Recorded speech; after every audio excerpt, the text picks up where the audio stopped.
అందరూ రాగి సంగటి చేస్తారు, కానీ టేస్టీగా రావాలంటే కొన్ని ట్రిక్స్ ఫాలో అవ్వాలి. వారానికి ఒక్కసారైనా తీసుకుంటే చాలా మంచిది. దీనిలో కాల్షియం ఎక్కువగా ఉంటుంది. అలాగే షుగర్ పేషెంట్స్కి అయితే ఇది చాలా మేలు చేస్తుంది. ఈ రాగి సంగటి బోన్ స్ట్రెంత్ని కూడా పెంచుతుంది. ఇన్ని బెనిఫిట్స్ ఉన్న రాగి సంగటిని డెఫినెట్గా మనం ట్రై చేయాలి కదా. ఈ రాగి సంగటి అయితే మా ఇంట్లో వీక్లీ వన్స్ కంపల్సరీ చేస్తారు. నాన్ వెజ్ చేస్తే కంపల్సరీ ఉండాల్సిందే.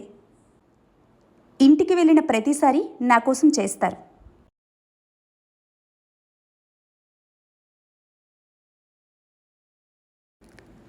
చూసారు కదా, ఎంతో టేస్టీగా ఫుల్ గ్రేవీతో మటన్ కర్రీ అయితే రెడీ అయిపోయింది. మీరు కూడా మీ ఇంట్లో ట్రై చేసి ఎలా వచ్చిందో అన్నది మాకు కామెంట్ రూపంలో తెలియజేయండి. పర్లేదు, ఇది వేడిగా ఉన్నప్పుడు